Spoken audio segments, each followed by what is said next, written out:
Record. All right. Well, This is recording for me. it is as well for me. So we're just going to actually go and assume that that big old error message that it threw up was a false flag. Was bogus. Welcome back, everybody, to Welcome. John Talks to Lamb. Lamb talks to John. I'm John. And I'm Lamb. Yeah. What? And we're a little low energy today. It's been a rough night for me, at least. I don't know about for you, but I've been up since 5-ish, somewhere in that range, for no real reason. Just woke up with like stomach cramps because my body doesn't like what I'm doing to it. Fair enough. And I have a lot of theories about why that's happening. Woke up at like 10. Lucky duck. See, I'm holding out hope, right? Mm-hmm. Because I've been stuck in the middle of this weird limbo gray zone of weight loss for the past month. Literally almost 5 days from a month now.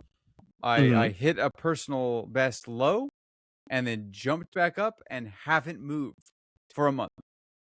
And I've done a lot of additions and changes in that meantime. I've increased my calories, which means, okay, that's probably contributing to the not necessarily to fat gain. You know, I could still be losing fat, but because I'm eating the extra food, my body just has more water weight, more like food being processed through it at any given moment. So, you know, a lot of possible reasons. Extra sodium increasing, all that, blah blah blah. Right? Mm-hmm. There's just all these factors that could be going on, and the only way to tell is with time. And at this point, I'm a month in going, I don't know how much time you really need, but I so don't want to lower my calories again. Bad. I don't want to do that again because I'm miserable right now and I'm eating 2,600 calories a day. There is a reality out there where my maintenance is 3,000 calories because of my height, because of my muscle mass. I don't know if that is this reality. I'd like it to be, but I don't know if it's realistic. All I have to go off of right now are weekly progress photos and measurements, which I have not been doing and should have been doing for the past month. Is that a question I see? Or like a comment, a statement even. Yeah. Are you also taking into account the psychological and mental and emotional side of things? That is because there's a lot on your plate right now. Stress is a big thing that happens. It could be great for losing weight, but also great for gaining weight. There was an unfortunate event that happened not that long ago. Yeah, that is true. And your body could also be responding to that. I know how you operate. And you think, or your brain's gonna be like, okay, let me just push that out, but your body still reacts to it. See, that's the thing, is that's yet another factor that I've considered, because obviously there was something of a trauma that people have expressed interest and concern for me and my mental well-being, because that is a traumatic event, universally. Very yes. So yes, I have considered that as one of the many factors, and that's why I'm still holding out hope that the math that I'm doing is correct. It has to be, because that's what I've done for the past couple of years, and if it doesn't start working, if it isn't working now, then something else is definitely going on, and stress could definitely be part of it. And that's actually one of the two things that I wanted to talk about today. Is last week, that movie that I talked about, the gay one? Yes, the Talented Mr. Ripley. Yeah, thank goodness I wrote it down over here because I forgot the name of it just now. I wrote that down 10 minutes ago. Yeah, the Talented Mr. Ripley. So, I don't stop me if I said this last week, but there was a moment in the movie where my cousin and I, because it was me, my mom, and my cousin that were watching this, where my cousin and I exchanged a look over one of the comments that the main character said. Now, to briefly reiterate, this was a dude who stated that this isn't the statement, but this is his sort of mentality. He's like, he'd rather be a fake somebody than a real nobody, and then got kind of swept up into this. He murdered this guy who was really rich, and then pretended to be him, and then kept having to kill people to maintain the illusion. Right at the very end of the movie, like this is like one of the last scenes that was in there. Right before he kills again, he says something along the lines of, so I'm trying to remember the exact phrasing. He's sorry, let me rephrase this. He earlier in the film talked about this concept of having a basement full of doors that are all locked, and whenever something bad happens, he just puts that inside of one of those locked doors and locks it and keeps going. Because like the question was like, how do people the question that was asked him was like, how do people who like murder people continue to function without showing any signs of it? And Matt Damon, the guy that was Mr. Ripley, was like, I don't know, I have a basement where I put all my traumatic stuff inside of, and nobody ever really needs to worry about it. And then the guy was like, "Is this relatable to John? Is that what's going on?" That this was the look that we shared. No. Was over that exact premise, because he described it as a basement. How do you describe it, John? I'm pretty sure I've explained to you that I have. I don't know if I call it a closet or I think you said shelf. It's a shelf. I kind of imagine it is inside of a room. I thought of it more of as like a pantry room in my, at least visually in my head. So you go into the pantry room, right? And then there's that little shelf that's just full of bottles. And every time something bad happens, you bottle up your emotion, you put it in you seal it in that capsule, and you put it up there on that shelf. And then every time you got to go in there and get food, or, whatever you go in there for the pantry for, there's that shelf. It's sitting there. It's looking at you. Going, hey, you gonna deal with us now? And every time I go, no, I'm just here for some saltines, and then you grab the crackers and you run off into the distance. And so when he was talking about like, I just lock it in that room in the basement, and nobody ever, I don't need to see it, and nobody ever will see it. And I was like, it's a fair point. It's a very fair point. No, that's not a fair point. The other guy that was in the conversation with him was like, what if somebody goes down there with a flashlight? And he's like, I don't remember what he said after that, because at that point I was going like, this is a weird analogy to be making. That's so weirdly close to the analogy that I live with. He probably just locks them behind another door. He lets him down there and he goes, have fun. See what you can find. And then he closes the door and shoves a chair underneath the handle. See, what I'm going to do whenever I get into your pantry is I'm going to go over there and I'm going to knock everything over. Make everything break, shatter, and then all of also my get attacked by a bag of tortillas and go Hurricane Katrina, more like Hurricane Tortilla. I said it's a dated reference, but I made a reference to a meme that I found out was 8 years old yesterday, and what was it? A little devastating. Mine was like 10 years old. So I know, yeah. This was the Tom Holland, when he was going like, oh my god, it's Robert Downey Jr. And there's like this weird I think it was from a Comic-Con panel or something like that they edited into the movie. And I made a reference to that. That's and nobody funny. Understood it, and I went, oh yeah, this is it. And I went, oh man, 8 years old. You're old. You were 20 at the time. Endgame, right? That was a long time ago. That was a long time ago. It doesn't feel like it was that long ago. Yeah. But anyway, people have a lot of compartmentalization. Compartmentalization is, it's a real tactic. It is. How can it not be? One? What makes it unhealthy? Because what exactly is unhealthy about? Okay, so listen. It would be different if you put a bottle on there. You have your pantry. You've got your bottle that you bottled everything up with. Right. You write a date on it. An expiration date on it. And if you don't resolve it by that expiration date, then you're fucked. Excuse me. Whoa. That was crazy. Well, that's our one curse word for today.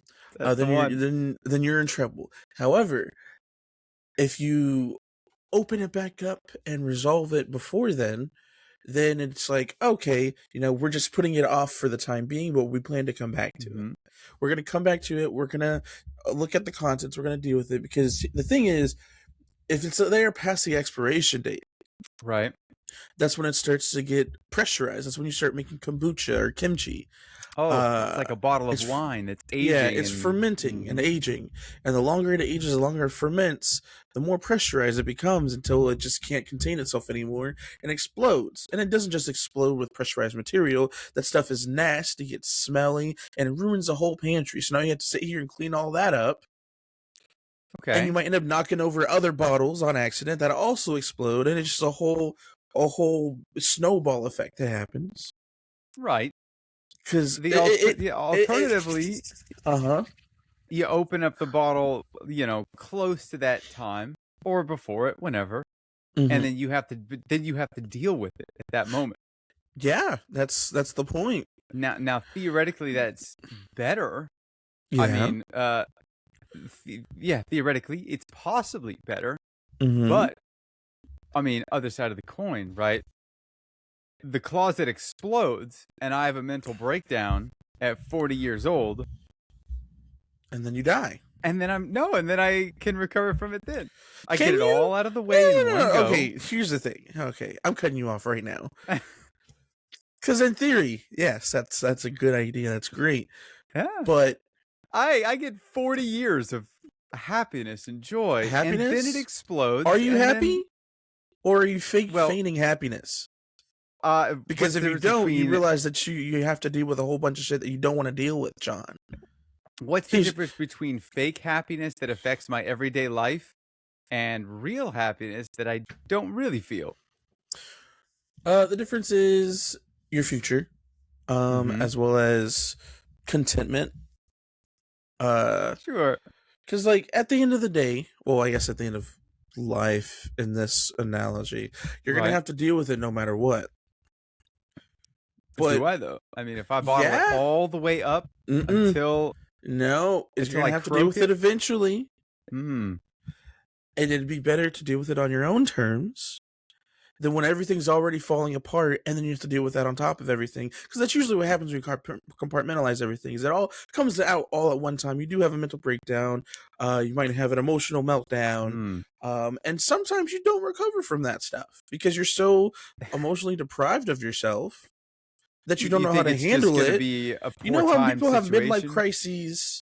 Yeah, this is how you have a midlife crisis. You and I have had so many midlife crises at this point already. I suppose so. And that is due to, one, the world is going to shit, but two, because we compartmentalize a lot of our stuff. Granted, and again, I'm not saying it's the worst strategy. It's not the best strategy. It is a strategy due to trauma. Sure. And there's nothing wrong with waiting till later to deal with something. But if you wait forever, then that's when it becomes a problem. See, the thing is, I just don't understand what I'm going to get out of unbottling anything that I've locked in the pantry. What am I supposed to gain? Resolution. From opening up. Closure. I feel closure for everything that's in there right now. You do not. I'm gonna make you go to therapy. Yeah, exactly. See, that's the thing, is I think I'm too intelligent to go to therapy. Not to say that people that go to therapy are dumb. I think I'm just hey. I want to say, I don't remember who said this, but it was somebody that I knew in real life, and they said that their therapist had trouble dealing with them, just like as a patient, because they were so self-aware. Yes. They were self-aware. They were able to maybe that was that you? They intellectualize all their emotions. Yes. I think I'm in that exact same boat where I'm like, I've been handling me for years. All right. I know how to handle me. And I don't think a therapist is going to go in this scenario, like, say I go in there, right? And they're like, all right, so like, what do you want to handle today? And you're like, I don't know. I kind of got it all handled. Like, well, let's start with, I don't know what they usually say. Like, let's start with your childhood or whatever. And I go like, I don't know. What do you want to know? I And don't know we what just kind of start therapist going you off talk on it. to. And then I'm My like, hey, cool. therapist. I don't know. Therapy is different for everybody, to be fair, though. Mm-hmm. All therapists I went to therapy for 5 years. I need to go back, to be honest, because not doing the best, but it's fine. Sure. That's the goal for this year, is to get back into therapy, among other things, of course. Mm-hmm. But like with my therapist, it wasn't so much, okay, let's talk about this. It was more so gauging where you were at that point, and kind of you kind of led the session, and they would ask you prodding questions. Granted, I also had a trauma therapist, so that might be a little bit different too. Okay, But sure. like extremely emotionally intelligent, contextualizes my emotions constantly, able to talk myself down from a lot of stuff. Yeah. But it's one thing to think through your emotions, and it's another thing to feel your emotions. As somebody who's on both sides of this coin, and it's reached a point to where, it was a couple of months ago where I was at work, and I think I might have talked about this before. Oh, she took the picture. Damn it. I don't emotionally connect with my past self at all, especially my childhood. So whenever I see pictures of myself, if you ever hear me talk about my former self, I always refer to him as a third person, or the third person as him or that guy, me at that point or that stage of my life. Is that a normal thing though? I mean, I don't like refer to myself when I was a child as. I mean, I don't know. I don't really refer to myself as a child that much, I guess. We also aren't normal, to be fair. I mean, I'm not. I could tell you that with a straight face. I'm not a normal person. Yeah, but dude, I meant for us both. Sure. No. Due to my history with some things, it's something that I just can't do anymore, or haven't done for a long time. So like the other day, or it's been multiple times in the past like month or so, I had this picture of myself from like the first or second grade, and I would just stare at it, and I would not know who this person is. Or I would be like, I know that's me, like logically that's me. Yeah. But I don't believe that is genuinely who I was at any point in my life, because that was a different person. And I don't mean like, oh, that was a different version of myself. That was like genuinely a completely different person. Yeah. And the reason why I bring that up is because I was at work. I was working in somebody's apartment, and she has pictures of her late husband, her family, things like that. Oh, nice. And I was like, oh wow. And then like they had pictures when they were younger, and all of my residents are anywhere between the ages of like 60 and I think our oldest is 102 now. Oh wow, that's nice. But like the median age is like 87. Yeah. So like they've been alive for a long time. So the pictures that would have been taken back then are vastly different than now. And I look at those pictures like, those don't look like the same people. You're not telling me that's the same person that I just talked to. There's no way. And then it made me realize I can't recognize old pictures of people sometimes. And then that's when I kind of turned on myself. It was a whole thing. But then I had like I thought I was having like an anxiety attack. Like I thought I was like having a really bad panic attack, because I'm used to having those. It's been a while since I've had one of those. But the problem is, anxiety attacks, it's a full body, or at least for me, it's a full body and a mental thing. This was completely like a physical feeling this time. This was not a mental thing. I wasn't panicking or anything, but it felt like I was, just in my gut. You were getting this while you were looking at the photograph? This is more so me at the realization that I'm not normal, and I'm never going to be a normal person ever again, and I can't connect to who I used to be, and I don't know who I was before the trauma. That makes a lot more sense. That version of Isaiah doesn't exist. I was just imagining you standing in somebody else's like apartment doing like a Vietnam style flashback, and they're going like, "Did you fix my sink?" And you're like, "Ah." No, please. No, it was I had left their apartment at this point, and I went to a vacant apartment, and I just kind of had a full-on mental shutdown, and a mental breakdown as well. Yeah. Because it was one of those things where I was like, wow, I am not a normal person, and I'm never going to be normal again. And I can't see who I used to be. That was also around the time where I would stare at myself in the mirror. For extended periods of time, and then not recognize myself at all. I would like I saw myself in the mirror, and it'd be me, and then it wasn't me. That was a completely different person looking back, and it was so bad that I was afraid that he was going to jump through the mirror and attack me. That's It's some pretty rough. It's very bad. disassociative. Extremely bad. That was All all right, around the and same you're time. counseling me over here, going, "Let your demons out of the closet, man." Well, Just see, let them mine is confront you. all They're that. gonna jump out and throttle you when you're trying to make lunch. All that is a result of what's it called? Not undiagnosed, of unresolved, a lot of stuff, a lot of bad things that happen. It's a lot of repressed traumas and stuff. Yeah. Because genuinely, I was thinking about it the other day because I've been diagnosed with CPTSD, complex CPTSD, complex PTSD, whatever. And I've been doing a lot of research on that and learning a lot of things about that because everybody knows about PTSD. A lot of people who are like in the military have deal with that, or like just really bad events happen. But the difference between those two things is with normal PTSD, it's just one specific event that can be triggered, and a lot of those people, they want to go back to who they were before that event happened. But with CPTSD, it's PTSD, but like throughout a period of time, or like a repetitive traumas going on over and over again, or like a pattern of different traumas hitting all at once. It's basically PTSD on, not on steroids, because they're both very bad, and things that people struggle with. And I'm not trying to compare them, but yeah, because since I have CPTSD, that's what I can relate to. But it's very much like boom, boom, boom, boom, boom, to a point to where, don't worry about that. It's to a point to where there is no version of myself that exists to me before, like, I became who I am.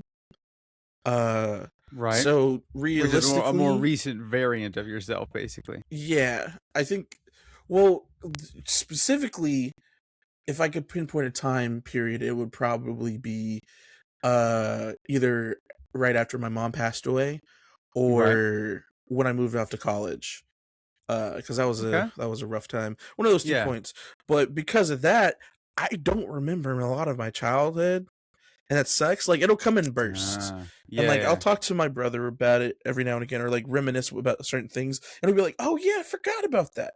But like, there was a day where I was just like, if I have the complex PTSD, and it's supposed to be like a long history of trauma, and if I'm remembering my childhood the way I do, what happened to me?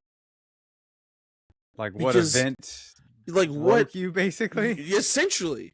Although I did do some more research, and there's other things that are kind of similar to it that can be created that aren't technically created due to a traumatic experience, but just how do they explain it? Not fully forming into a complete person, or fully developing before adulthood, and kind of becoming a shattered version of what you were supposed to be. Essentially, it was a whole thing.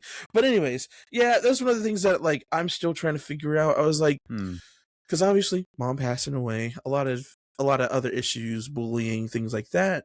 But I was genuinely just like, what happened for me to become this way? Because there's a lot going on that I don't remember. Yeah. And I don't know if that's just because my entire childhood has been repressed, or those specific events have been repressed, and I just don't have any memory. But the body always remembers, of course. What's going on? Maybe that's part of my blessing, is I didn't achieve sentience until I think the first year of high school. I can't say same. I wasn't even like a brain until then, I think. I do also have like very vague memories, sort of images from before then. But I think freshman year of high school was like the first year I really made any conscious decisions. I think that's like, I feel like that's probably the good time frame to like become a person. Yeah. Not just like a brain and a sack of muscles. Right. Yeah. Because I mean, yeah, no, that's probably the best time, because that's when everybody's trying to figure out who they are anyways. And Sure, so I then you're like, suppose. well, this is who these are my values. This is what I want to do. This is the kind of person I want to be. Things like that. I don't know. Well, see, I think I don't know. I don't know about that. Well, no, I take that back. I agree that I think a lot of people are figuring themselves out during high school, but I think I fell more into the figuring out myself during college age. That was a way more developmental period in my life. I feel like, yeah, that's a good time period. I mean, that's when your body's fully like reaching that point of full development, and you are like becoming an individual. Yeah. Or when most people should be, I feel like, becoming a true individual. Unfortunately, a lot of people don't have that, which sucks. Yeah. A lot of people have to, grow up before they need to, and just life happens. Life sucks. But yeah, I don't know. I think life sucks and then you die. So why not make the most of it? I disagree. I think life is awesome. Life don't suck unless you make it sentient suck. Until high school. Yeah, I wasn't sentient until then. But then when I achieved sentience, honestly, I don't think I have changed since high school, to be totally honest with you. Like, there have been micro changes, but when you're like, this person from a younger time period, like, wasn't even me. I think there was sort of a hard cutoff for me where it was like basically high school. That's at least where I attribute it. Before that's then, when John became. Yeah, because it's like John. I don't know that person doesn't have any like recall prior to that moment. So when those memories really began for me was sort of at that moment, and I like very vividly. Yeah, very vividly remember high school. Prior to that, it's mostly flashes. Like there's like, I don't know. Somebody the other day, it was like a podcast that I was watching, or maybe an interview. I don't remember what it was, but they were talking about how they specifically went. I think it was Louis C.K. I was watching an interview with him where he specifically went to try and find his earliest memory. I mean, went, right? Just thought what his earliest memory was. And he spent a long time trying to do it and just kept going like back and try like when was this memory, canonically in the timeline of me? And is this memory before this memory? Like, what is their earliest memory? And I'm like, I have early memories. They're just like mostly snapshots of like one or two things, and then something. It's like there's a Polaroid, and you're just looking at that, and you're remembering that experience. Yes, you're not like reliving it. So it's like high school onwards.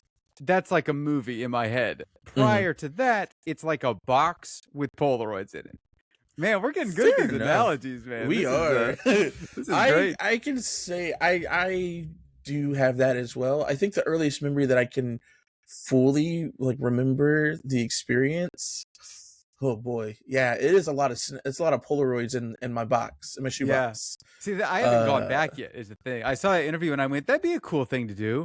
And then I just worked for an entire week and now it's now. So it's like, all right, well, I don't know. Fair enough. I guess I need to do this at some point. I mean, I do that constantly. Because and then I guess I never thought about it like that, because usually I'm just like, oh, I remember that, but it's like, do I remember that, or do I like do I remember that because it happened to me, or do I remember that because it's just a snapshot? Yeah. And is this actually what happened in the snapshot? What do I see in the snapshot of my?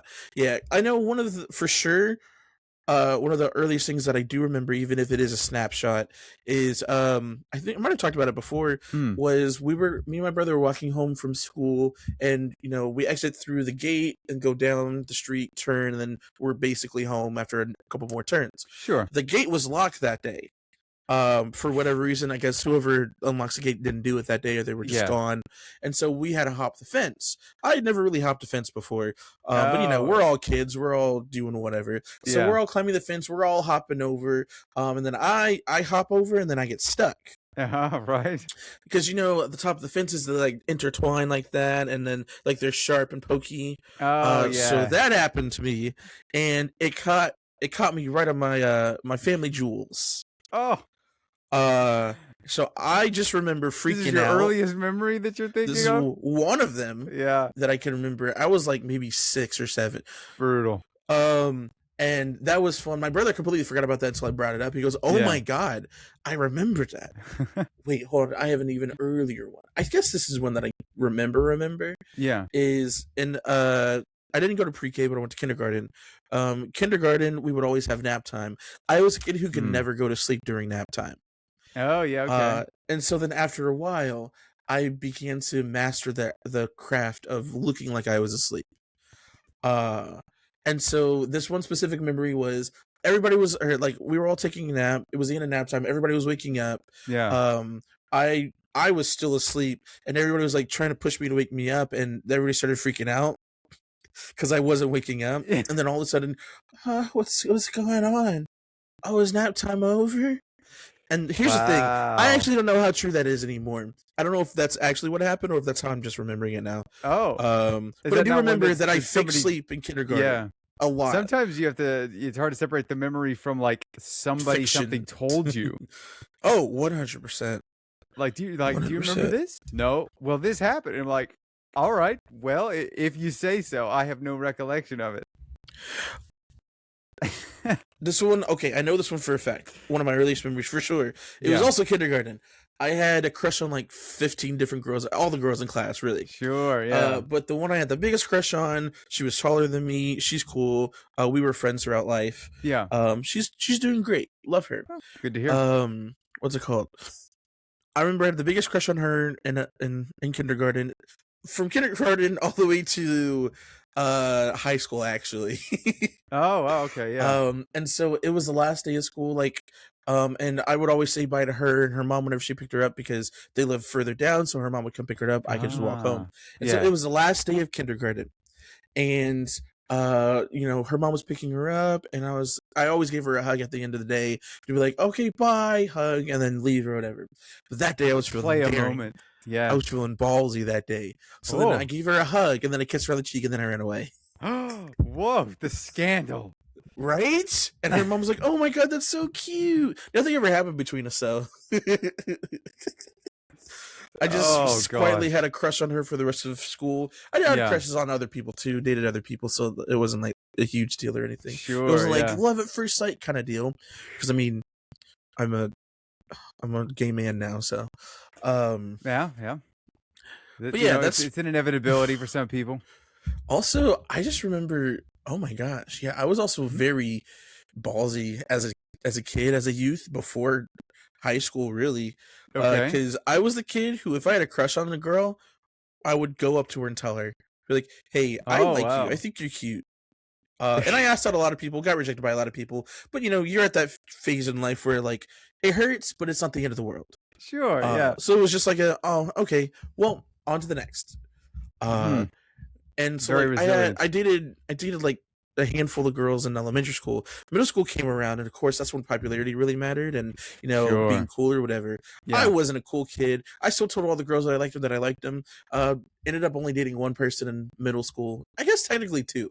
But yeah, we dated for like a month, and like we barely even held hands. And then she broke up with me and told me that she only did to me out of pity. And I think that might have broke me a little bit.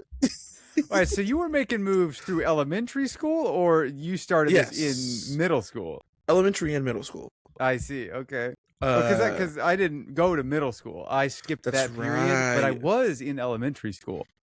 To my knowledge, now granted, this falls into that period of I don't remember much about it. Yeah. I don't remember anybody being like a player. All I remember from that period, chill with that word. I have like one memory, and that's me reading Harry Potter on the floor. Because we had a structured reading time, and that was what I was reading. That's like my one memory from that elementary school. Well, in 5th grade, I had 3 different girlfriends. Well, 3 because I dated one of them twice. Yeah. Because I remember I had crushes. I should have realized this is when I don't always I struggle with liking people first, because I didn't like them until they liked me first. Oh, and then I was like, oh, okay, I think I can see it. I like you too now.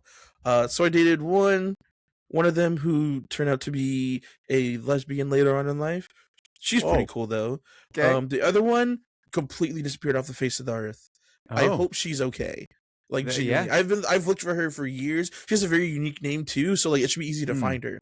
Have yet to find her on like any Yeah. social media or anything. So she maybe just not be on the internet, but I hope Could she's be. okay. Yeah. The other one, I remember her. We dated for a while, and then we broke up for whatever reason. And then we got back together again, and Yeah. like it was all cool, whatever. I think in between us breaking up, she dated one of my other friends. Then we ended up getting back together, or she dated him after we broke up. But anyways, so we dated, broke up, dated again, and the reason I stopped dating her then was because she was talking shit about my friends. Good And I move. was like, Yeah. I like my friends more than I like you, and you're not going to badmouth my friends like that. So then we broke up, and it was kind of funny. I support that decision, by the way. That's a strong, independent decision to make. Yeah. And then middle school, dated that one girl. I guess I dated somebody else for like a day, or maybe longer. Technically, we never broke up. Okay. So technically we were, I guess technically you'd say we're still dating since we never officially broke up, but we shortly after that we just stopped talking altogether. We just kind of went our separate ways. So we did break up without officially breaking up. If the rules apply that you have to physically break up, then we would still be together. After all these years. She's married with a kid. I'm in a relationship long term again. So that'd be kind of awkward. I don't even think she remembers that it happened though. So it's fine. Possibly. You have to ask her when her first memory started to get formed. That's very true. And then high school, I dated one person. I dated my first boyfriend. I guess two, actually. But one of them was like fully online. Completely forgot about that. Oh yeah. But then the other one, I didn't even know he went to my school. Until then. And he was a year older than me. But at that point, we were both adults. I was 18. He was 19. High school, this would have been 14, right? 14 well, this years is old? senior year of high school. Oh, I see. So I was freshly 17, 18. Well, freshly 18 around this time. Okay, yeah. We dated for a little bit. That relationship, I don't even recall it as a relationship because it was only a week long. So here's the timeline of that. All right, trauma dumping. We met online, found out we went to the same school. Well, I only knew we went to the same school because he said he's seen me around before. I was like, I've never seen this person before in my life. Yeah. Sure. Granted, that could also be because there was, over 400 students, 300, 400 students at my school. If not more. So there's a lot of students, and passing period was hell. It was hellish. So that wasn't fun either. But there was that, and he was like, "Yeah, I've seen you around, and you're pretty cute, or whatever." And I was like, I don't know who you are. Wait, you go to my school? Are you sure?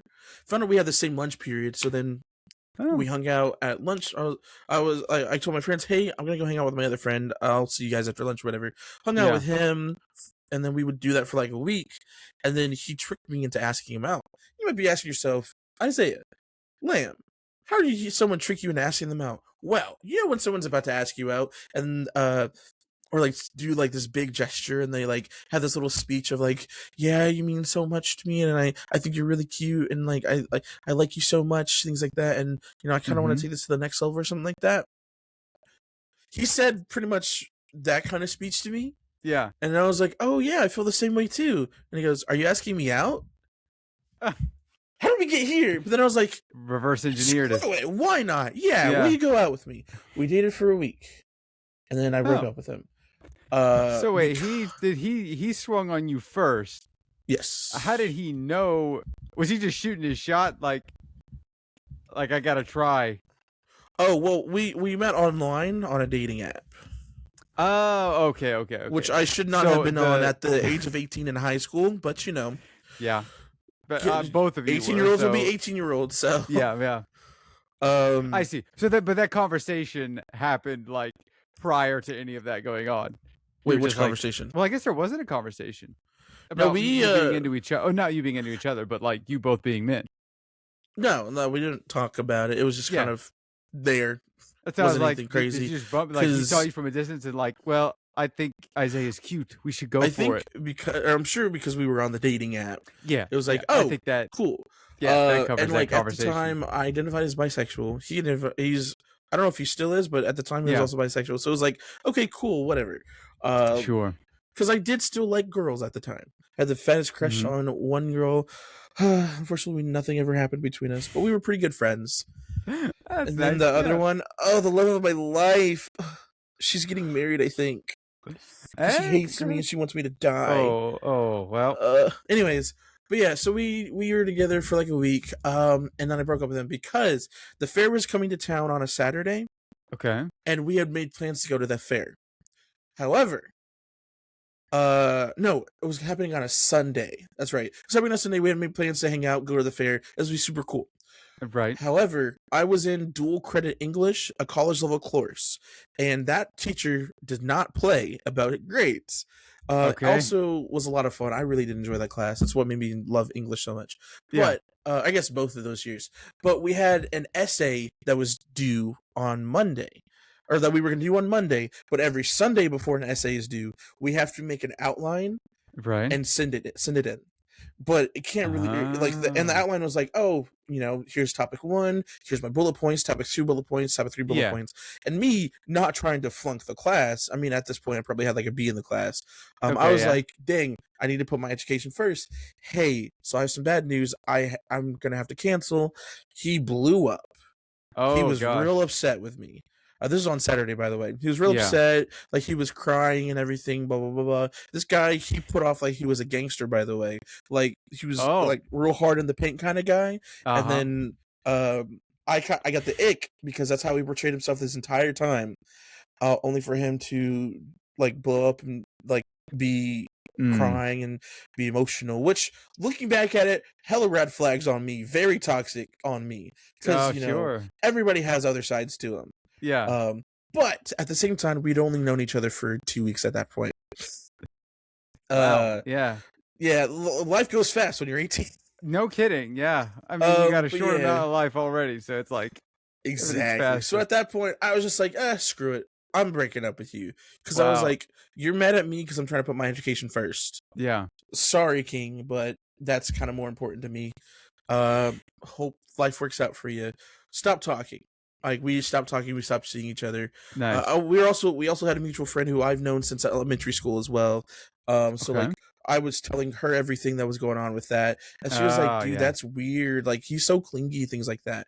Also, at the same time, she also had a fat crush on me too. She's like me ever since elementary school. Yeah. And she had dated one of my close friends at the time, and we were very similar people. After they broke up, she clung onto my arm.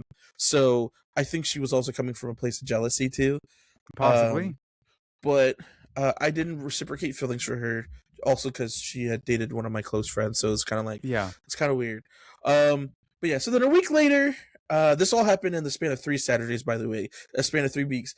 It's raining outside. He calls me up and he tells me his parents have kicked him out of the house. Whoa. No, that hasn't happened yet. Sorry. He calls me telling me he's going to how do I say this without getting demonetized? He's going to unalive himself. Me never having to deal with that situation before. I'm freaking out. He's on the phone saying he's going to do it. He has a firearm pointed to his chest.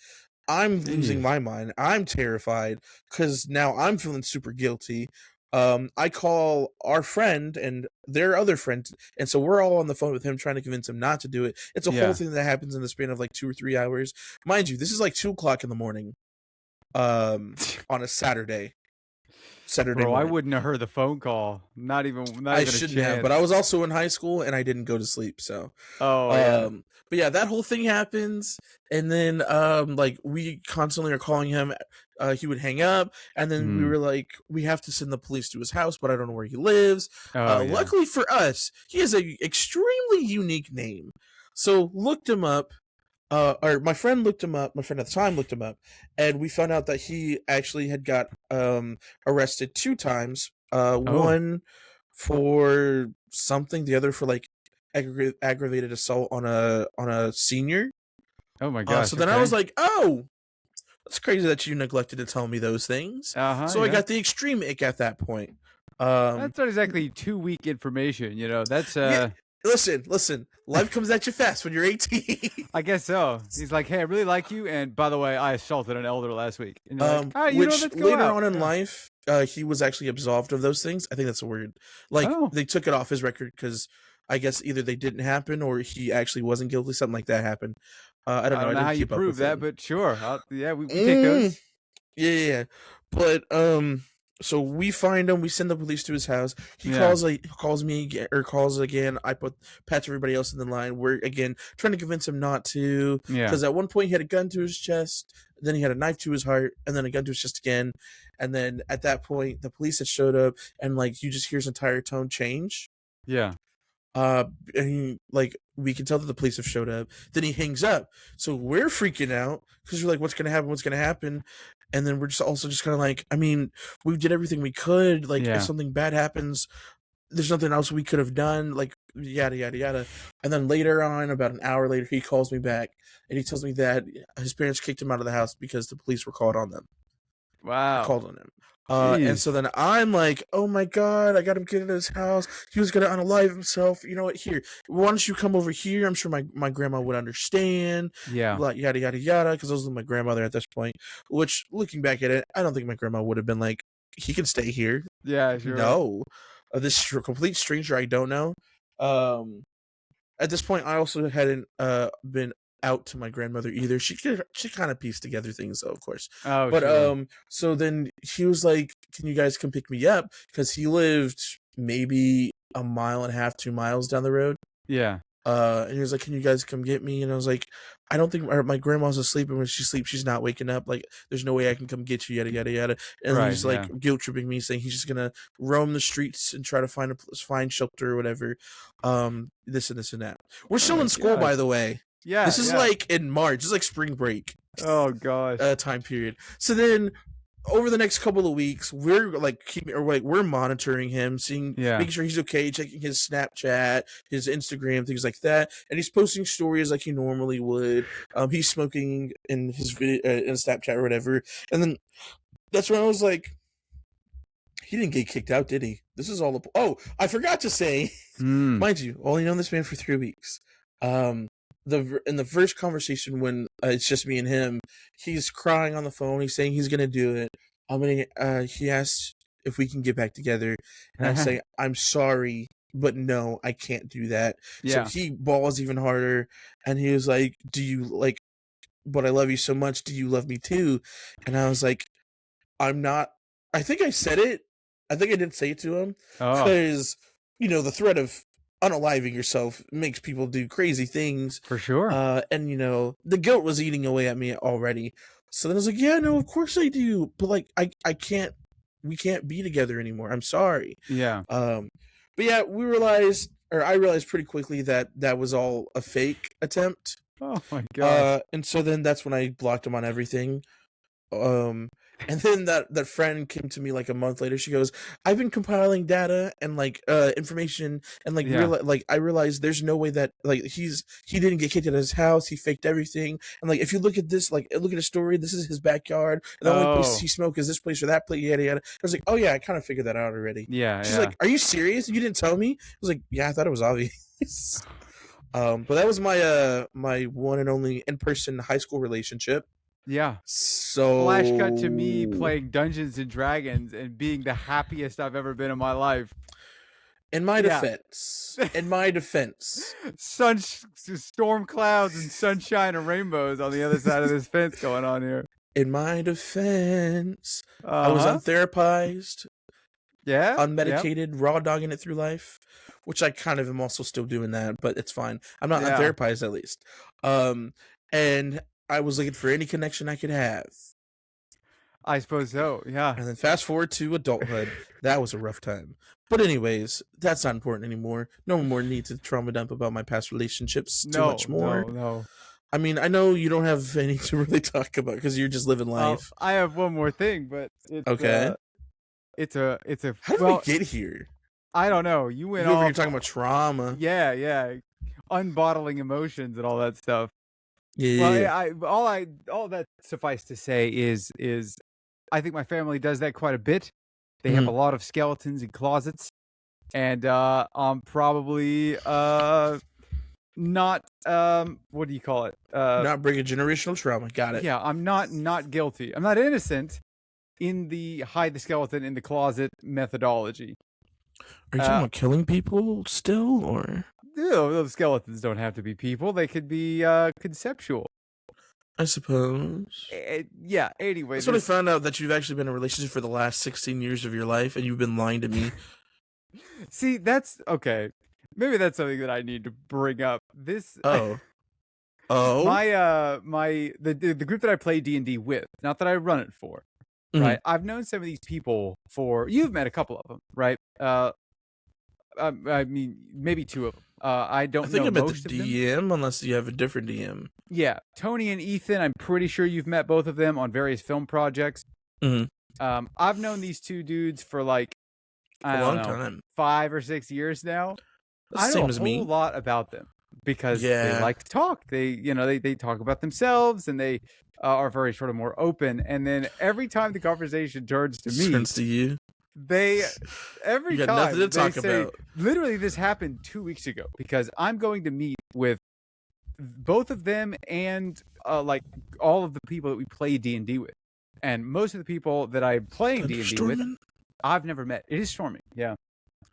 I've never met we just had like a loud thunder roll. Yeah, I don't know anything about them, so I'm going out there. We're gonna have like, I don't know, a day, maybe 2 days, where we just kind of vibe and chill. And you're learning all about them. Yeah, basically.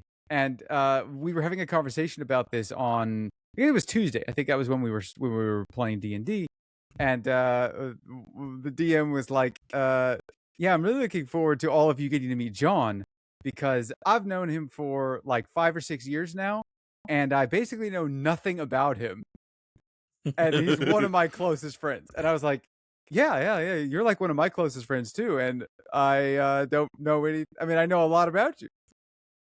And that's basically the extent of the conversation. Is the two dudes in the group that know me were like, yeah, everybody in this group knows John about as much as we know John, and they've known me for like 5+ years beyond that. So I don't know what's wrong with me that it's not like I don't share information about myself. I think it's my natural ghost ability that I have, I don't know, mastered the art of existing in the background so perfectly that even when I explain to people, like, they don't believe my backstory. I have explained, like, like living in Texas and then going to Japan and then coming back to Texas. I've explained that to them before, and they go like, "You're making all this up." I'm like, "I'm not making all this up. It's not crazy to me." But every time I explain it to someone, they're like, "Yeah, that doesn't make any sense." And then they hit me with the like, "We don't know anything about you." I'm like, "You know everything about me, at least in terms of my canonical timeline of life. Like, maybe you don't know what party I voted for, but that's not exactly something that I tell people. You know?" John's like, "Yeah, I gave you all my information. I'm sorry my life wasn't traumatic." Yeah. Well, what do you want? My social security number? Yeah, tell us right now. I don't know. What's it start with? Maybe it is me. Maybe 7, I'm 5, 8, 2. What's it start with? Wait. I think it's a 6. I think 6, 7. It could be 6. It could be 7. Something like that. I'm not gonna say what mine starts with because I'm gonna stupid. Now you're gonna get your identity thefted. You still have to guess the other 5 numbers, yeah, or the other 4 numbers in that, yeah. There's 9 numbers. What are you talking about? Well, I know, but the last 4 are accessible online. Those are usually not blocked. It's the other ones that are dangerous. Yeah. Well, I mean, if I could use mine, because we're only a year apart. Yeah. And if my number is just like my number of being born in America, I just have to go backwards. Yeah, I suppose so. You're closer than everybody else. Yeah. Let's see. You're Although weirdly, I feel like, I mean, you're probably in the exact same boat that all of my other friends are in. Like, it's gonna sound really sad, but like all of my friends, right? I've historically been a very good listener, right? People tell me trauma And then I listen to their trauma and I like try and sympathize with their trauma and all this stuff. But it's never a two-way street, mainly Mm-mm. because I don't tell people, but mainly because I don't think I really have any trauma to tell people, especially not that would be anywhere comparable to the stuff that they tell me, right? So Yeah. all of my friends around me that are like, oh yeah, this, they're like, this is what kind of what's going on in my life right now. I'm like, yeah, man, dude, that really sucks. I had to work If today, so like, yeah, if it's possible for me to offer an advice to help, I'll try. But I've also heard that like just listen, don't try to offer help. A lot of people just need to vent it out there, right? So I'm like, yeah, totally. fair I will enough. totally just be like that little sponge that soaks up the vent, right? That happens. Like that's totally fine. I'm totally okay with that. But I've never ever once felt the need to vent to anybody. I am able to handle it all myself internally. If there really is anything that's going on, like this trauma that recently happened to me, I haven't vented about that to anybody. Like, yet, I'm still here. It can well, still yeah, happen. but that's more of like I don't feel the need to vent it to somebody because I feel like I've handled it internally to the point where I don't want to I don't know, inflict that on somebody else. So it's like I've handled it. I'm pretty confident that if I can handle this trauma myself, I don't want to sick this trauma on somebody else and have them even attempt to connect with it on a mental level. There's a word that I don't know exactly what it is. It may be empathize, right? Which I think empathy is just that, like, feeling what they're feeling, right? So, like, yeah, it was a sucky feeling, for sure. But I can handle that sucky feeling and can then, kind of be more of a, I think the words that I used to describe myself a couple of days ago was I try to be a resiliently upbeat, bubbly person.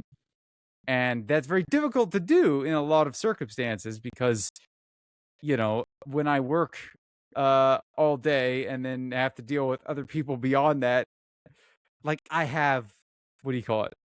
Systems in place that keep me in a state where I can be that positive force around me. And I'm not always that. Yeah, Are I you a people definitely can pleaser? get short-tempered, but I try and be the change you want to see in the world, right? Yeah. Anyway, that was sort of off topic of what I wanted to bring up because I actually was super thrilled. We went to, well, okay, that's a bad thing to say to lead up because we went to the will reading for my grandmother 2 or 3 days ago. That was a whole can of worms. I'm not getting into that, but afterwards we had made plans to go and because it's a very old section of town that we were in. There were like antique stores and like those little mom and pop stores that they like. I don't know. There was like a little import market down there, and there was like a bookstore and an antique store and blah blah blah, blah all this other stuff, right? We went to a couple of these places and then ended up at this bookstore, which turned out to not be just a bookstore, right? I was sort of thinking, like that one at the Denton Square that's sort of, books, recycle books, and then there's like some, more modern stuff, right?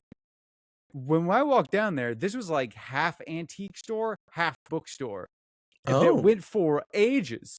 It was in the basement of a building, and I made it about 3 feet into this place before I spotted a glass case full of old Dungeons and Dragons books. And immediately locked on. That's so funny. I'll show you the exact one because I spent an uncomfortable amount of money in that store. Oh, and no, because John. I saw this, right? Uh-huh.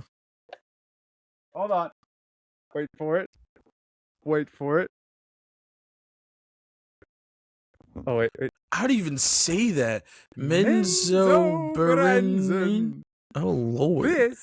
Look at that. Look at that chunk of a box. Good Lord. Okay, now the box is a little scuffed because this is from 1992, I think. Damn. Inside the box, pristine. Everything is Oh my gosh, it's beautiful. Like the artwork that's in here, I've been geeking out about this for 2 days straight. I read through the stuff yesterday, at least some of it. Yeah. Like, let me try and find one of these arts. Right? Look. Wait, that's a bad one. I'm gonna look at the cool one. Right? Like, this is stuff that's in the box. Oh. Just like straight up artwork. These are important characters in the story. I haven't even read the full story, but I read the opening to it and I was like, this is amazing. It was written by co-authored, I should say, by like R.A. Salvatore, who is a very, very prolific fantasy writer. Minzo Baranzan is the home of Drizzt Do'Urden, one of the most famous fantasy characters of all time. This is one of the boxes that I got. There were 2 boxes. I mean, okay. I had to get the boxes. I really, really want to run this, by the way, and I'm considering running it for my family next week when they're in town. But, right, that's one of them. I also got... Oh, well, this is a book. Shakira? The Complete Shire Handbook. Oh. I've never heard of the Al-Qadim campaign, but now that I have, I'm very interested. I think it's Middle Eastern themed, and it sounds awesome. Ooh. And this has stuff like, oh gosh, what was one of them that was... like elemental mages, sand magic, some crazy stuff, right? And this is actually also a very, very rare book. I've never seen this before. I mean, there's a reason I never heard of it. Never heard about it. Never heard of it. So that's pretty cool on its own. I got the original Spelljammer supplement book box. Oh, snap. That just came out not that long ago. The remake did, yeah. The like 5th edition updated version. This thing is not a story. The other one is like an actual plot. But this one has like a bunch of handouts for a bunch of cool stuff. I'm trying to find, how deep did I put them in here? Yeah, there they are. Right, like a whole readout for one of the spaceships that you could fly around on. That's pretty sick. It's so cool. And the pièce de résistance, well, the Minzo Baranzan is the pièce de résistance, but I already had... ran my hand in the thing. I already had the original monster manual. Oh, there it is. Right. I got this maybe 2 years ago. Very cool. It's in like a protective coating because the book's very old and I have to be careful with it. But I couldn't believe it that the lady had the second one. Oh, snap. In really, really good condition, too. I love these old books. You could open them up and any page. I mean, look at that thing. What the hell is that? Is that a ball? I don't know. I can barely see. What is that? I don't know. It looks like a blur to me. It's called a Vardig. A Vardig. Elemental plant. Yeah, it's a thing of water. Oh. It's a ball of water. It walks around and it attacks you. I saw an executioner's hood inside of here. I am so thrilled. And that lady had more. But they weren't books. They were inside of the box sets, they typically don't bind them like they do this. What they do is they're more like pamphlets inside of there. So she had a couple of loose pamphlets from other things. But, I mean, we spent probably an hour and a half in that store. All I did was sit there and look through these things and like make sure they were in good condition. And they all are outside of... that one box. No, the all of them are like a little bit scuffed. The Al-Qadim one has like a little bit of water damage in just like the corner of like the back couple of pages. So, she brought the price down on that, luckily, because she was like, I think she was asking for like $120 for it, and I was like, oh my gosh, that's crazy. But then she was such a nice lady that she threw in the Dungeon. Wait, how do I try this? The Dungeons and Dragons animated show from the 90s. Because she also had this there, and I was like, I so want to get this so bad. And they're like, I mean, I looked at the DVDs. They're like they're perfect condition. Oh, like literally inside of everything is in here in the same. So I have been riding a high of D&D happiness. for, I think that was Thursday that we went. Oh my gosh. Or maybe it was, I don't remember when it was. But I am so excited to get to run Minzo Baranzan, and I want to do it so bad. But Do it. it is second edition. So I got to figure out how I can make that translate work. it. Yeah. I may just try and run it second edition, not in that system, but just go like, well, they said to do this. This is the equivalent to what I would do in 5th edition, so I'll just go with that. But I just read the opening to it, and it's really cool. Like, the first character in there is like a super rich merchant with an eye patch. Who's peddling the whole plot of it. Well, not the whole plot of it. I don't want to spoil it too much for everybody, but Minzo Baranzan is basically a city of the Drow elves. So they're like these dark elves that live underground and very political, which is crazy. There's a map in there that I saw the map, and it's basically, imagine a spider web, right? Visually, this is like what it looks like. There's a spider web, and then there's, I think, 12 sigils on there that represent the houses, major and minor, and each one has like red and blue symbols next to them with other people's houses. Blue ones are allies to them, red ones are enemies to them. And so you're basically looking at a political map for the entire society that you can easily reference to look at. And I saw this and I went, oh my God, this is like the plot of campaign 4 for me. I intended on doing something exactly like this, not with 12 houses. I think I had 8 maybe or 10, though they were rapidly expanding because I kept introducing more, and they're all conflicting and all fighting. And the whole point of that 4th campaign that I was writing was you get to join a minor house and kind of adjust the balance of all of this. So see that somebody had done that 32 years or whatever it was prior to this, a little disheartening, but also perfect. It's just it's a more helpful guide. Yeah, literally I can look at that map and go, well, copy and paste and just throw in my houses and we're done. Yeah. I hadn't thought of it visually as a spider web. Spider web is themed after their god Lolth, who's like the spider queen of the underworld and stuff. So very, very cool concept. And the character writing, and it seems really easy to run. There's all these maps and handouts. It's a game in a box. It's a story in a box, and I've never been more excited to run one of these games before. That's cool. So yeah. That's after all the trauma that we've been talking about. Did I show off my stickers last week? Stickers? I got some new stickers. Did you get new ones? Yeah. So okay. Last week or the week before, I think it was 2 weeks ago, I was just sad, and I was like, why am I so sad? I probably need some more stickers. This is my retail therapy. You maniac. So my favorite character from Sonic is Tails, so I got a big old reflective one. They actually give me 2. Holographic. Yeah. Oh, and a dupe. Okay. I got these 2 little guys from I think this one's from Sonic Advance. This one's from Sonic X. Okay. The Advance one actually does look familiar. I played that game on the Game Boy. And then this little dude, he's so cute. I love him so much. And he has a little Sonic popsicle. And it's melting. Popsicle? Yeah, a little Sonic popsicle that you can get from like the one. Oh, I see. Yeah. Nice. So I realized that another one of my everyone knows Dragon Ball is my thing. Yeah. Sonic might be up there at some point. For some people they say it is. That's my answer, whatever. Be.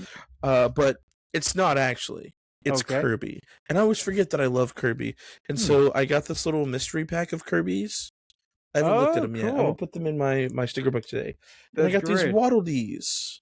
Waddle Dees, and he's cooking. Yeah, that's my show and tell. I didn't have nearly as much. Great. Also got this thank you sticker. It's holographic. Oh, nice. Very nice. I do have an update for my comic book though. Oh, I think last week or the week before I had published the first half of the next chapter. I've almost finished the second half of this chapter. Nice. I don't remember what day it was, but sometime in the last week I did 10 whole pages in one night. Is that the one that you stayed up till like 4, or is this a separate that was from the last chapter, last part. Gracious. No, this one I was only up for I went to bed at like 12:30 that night. Yeah. But that's also because this one or those 10 pages is mostly the main character getting his ass beat. Nice. Okay. But yeah, Fight I'm scenes, I almost done guess, with are the maybe a next little chapter. easier. Yeah. But that's all I got going on. Sick. I'm hungry. We gotta get out of here. Yeah. I think it is. We are at time, so I think let's call it here. Let's take a break for lunch and All right, and get back to this. Thanks for listening, everybody. Yeah, hope you enjoyed us, or I guess me mostly trauma dumping. Learned something maybe that's maybe yeah, don't compartmentalize too much. It's okay if you do it a little bit though, or do it and figure it out later. Everybody copes different. Learn be how mysterious. you cope. Don't let anybody know what you have going on. Exactly. Yeah. Or be a duo. Have one person who overshares everything and one person who shares nothing. Bingo. They work well together. Yeah. Once I realized John doesn't share anything, after getting upset too many times, I was like, okay, I'll figure it out eventually. There's something he'll tell me. He still hasn't told me yet. Yeah, but he will. 8 years. And, has it been 8 years? I don't know, probably. Oh, yeah. Is that how long we've had Lalage? I think so. Wait a minute. It's been 6. Isn't the Lalage anniversary? Maybe this next year's 7. Is next week. Yeah. We got to do something for that. Maybe. Just be mysterious. That's the key. Or people be open. Like that mystery. You'll be more likable. I'm likable now. Thank you very much. It's because you're a people pleaser. All right. Bye.